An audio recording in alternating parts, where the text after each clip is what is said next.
fondatrice de Skyty. Je suis là pour vous aider à rendre votre CV plus impactant et nous allons tout de suite rentrer dans le vif du sujet avec la structure particulière de votre CV. Je vais commencer tout simplement par le haut. Comme je vous l'ai dit dans la précédente vidéo, il est important que vous ayez un titre à votre CV. Alors, qu'est-ce que c'est que ce titre? Ce titre, c'est votre objectif général, c'est-à-dire le poste que vous souhaitez atteindre. L'objectif final, ce n'est donc pas forcément un poste que vous avez déjà occupé. C'est un poste que vous souhaitez. Par exemple, si vous avez été commercial et que vous souhaitez prendre de l'envergure, votre titre ou votre objectif sera Key Account Manager, parce que ça représente ce que vous souhaitez. Une fois que vous avez déterminé ce que vous souhaitez, le plus important et qui va vous permettre de vraiment vous mettre en avant et vous permettre d'être différent des autres, ce sont les sous-titres.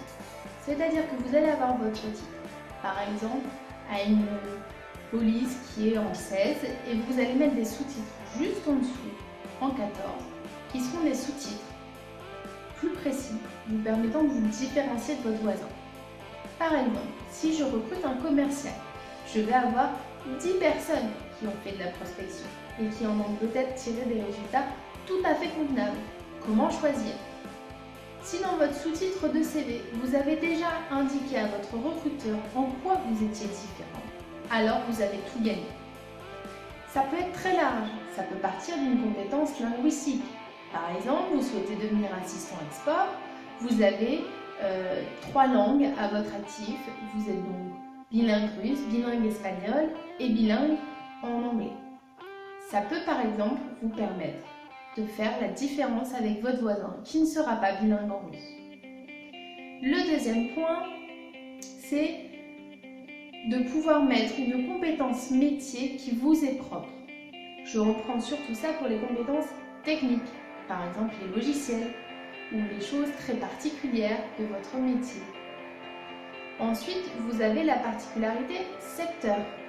Peut-être que vous avez travaillé dans le secteur du luxe pendant 10, 15 ans, 5 ans, 2 ans, peu importe. C'est en tout cas une particularité qui est la vôtre et qui va vous permettre de vous mettre en avant. Cette particularité, il faut l'exprimer en 4 mots maximum. Ce que je vous conseille, c'est d'en noter 4 sur le coin d'une feuille pour avoir ces 4 particularités sous la main. Quand vous répondez à une annonce et que vous souhaitez orienter votre CV, il vous suffit de choisir 2 de ces particularités parmi les 4 et de les mettre en avant en fonction de l'annonce à laquelle vous répondez. Ce sont les premiers éléments au niveau de votre titre. Vous êtes donc là pour dire à votre recruteur que vous avez une compétence en langue particulière et que vous avez par exemple une compétence sur le secteur du luxe. Vous avez donc déjà répondu à une partie de ces questions. Pourquoi je choisirais ce CV plutôt qu'un autre?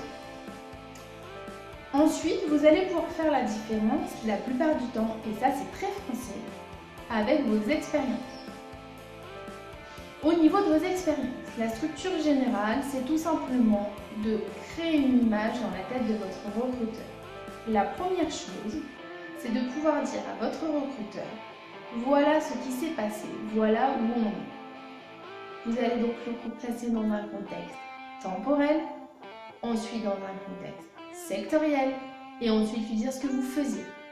Vous commencez donc par la date, le nom de votre poste, le nom de votre société ou de votre poste, comme vous le souhaitez, mais en tout cas l'un des deux. Et ensuite l'inverse, c'est-à-dire le nom de votre poste si vous avez mis le nom de votre société. À côté du nom de votre société, vous devez lui expliquer ce que fait cette société. Alors oui, vous avez travaillé chez Carrefour, tout le monde sait ce que c'est Carrefour, mais vous avez peut-être aussi travaillé dans une PME qui est moins connue.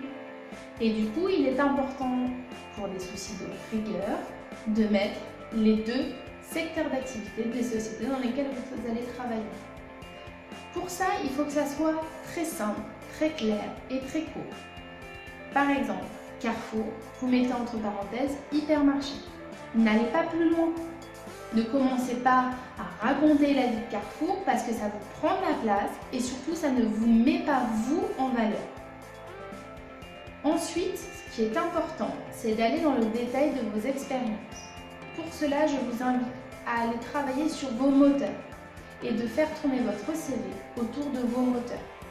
C'est ce que j'enseigne à mes clients, c'est-à-dire au lieu de faire la description de votre expérience, très simple, comme la plupart des gens, expliquez pourquoi vous faites ces choses-là. Typiquement, moi je suis une très bonne organisatrice, c'est ça mon moteur. C'est me lever le matin pour organiser qui fait que je me sens bien dans mon métier. Si c'est votre cas par exemple, vous pourriez mettre une sous-partie gestion de projet. Et là, vous allez pouvoir passer sur la description. Attention, ce n'est qu'une idée de structure. Vous pouvez très bien mettre en avant votre moteur autrement. N'allez pas trop dans l'originalité. L'idée, c'est de suggérer votre moteur à votre recruteur. Ce n'est pas de lui montrer clairement que ce que vous aimez faire, c'est être motivé parce que vous avez telle ou telle compétence, que vous êtes dynamique, etc. Parce que là, on commence à rentrer dans du blabla qui, en tout cas, ne se verra pas sur un CV, mais plutôt en entretien, où vous allez pouvoir montrer à quel point vous êtes motivé pour un poste et quelles sont vos qualités. La rigueur, le focus client, ce genre de choses. Tout ça, c'est pour l'entretien. Le CV ne vous sert qu'à déclencher un appel. Vous devez donc réfléchir à ne pas mettre de barrière entre le moment où on ouvre votre CV et le moment où on vous contacte. C'est ça le plus important. Ensuite, vous allez mettre vos résultats, qu'ils soient chiffrés ou qu'ils soient qualitatifs. Il est important de crédibiliser votre expérience, de dire voilà, j'ai eu telle expérience et j'en ai tiré tel résultat. Ça peut être du quanti, ça peut être du quali, mais ce qui est important, c'est de montrer que vous savez crédibiliser une expérience. Le dernier point, enfin du moins le dernier point très important, ce sont les formations. Les formations, pareil, mettez les dates de vos formations. De quoi avez-vous peur? Même si elles datent d'il y a un moment, c'est pas grave.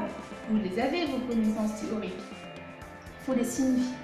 Je vois beaucoup de personnes aujourd'hui qui ont 15 ans d'expérience et qui ont peur de mettre la date de vos diplômes. Mais soyons sérieux, on verra de toute manière bien que vous avez de l'expérience et que vous avez un certain niveau de maturité. Donc n'ayez pas peur de le cacher, enfin de le montrer.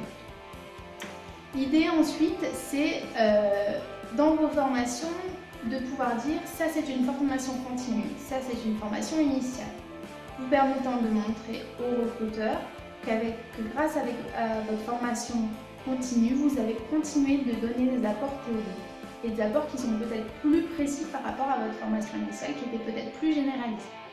Par exemple, vous avez fait une école de commerce ou vous avez fait un BTS en électrotechnique, et bien vous avez pu, après avoir des formations continues, dans le cas de l'école de commerce, sur des techniques de prospection plus originales, ou dans le cas de l'électrotechnique, sur un logiciel ou sur une machine en particulier. Il faut donc le mettre en avant pour montrer que vous continuez à vous donner des apports théoriques au cours de votre carrière. Enfin, le dernier point, ce sont les informations complémentaires. Comme je vous le disais dans la précédente vidéo, on va y retrouver les langues, les logiciels et les centres d'intérêt. Pour les centres d'intérêt, je vous conseille d'en mettre 2. C'est déjà très bien et ça va vous permettre d'ouvrir la discussion à la fin d'un entretien si celui-ci s'est bien passé. Vous pouvez aussi ajouter des choses importantes, ou du moins que vous trouvez importantes ou signifiantes pour le poste sur lequel vous postulez dans cette partie. Voilà, je crois qu'on a fini pour la structure générale du CV. Je vous ai donné l'idée d'une structure très classique avec les éléments principaux et les éléments qu'il ne faut surtout pas oublier. Oui, mais si on avait tous des parcours très classiques, ça se saurait. Alors ce que je vous propose, c'est sans attendre de passer à la 3e vidéo. Et dans cette vidéo, nous allons voir comment adapter votre CV. Comment faire quand vous avez un parcours un peu atypique ou avec différentes expériences qui peuvent être courtes, longues et en tout cas très différentes les unes des autres. On y va ?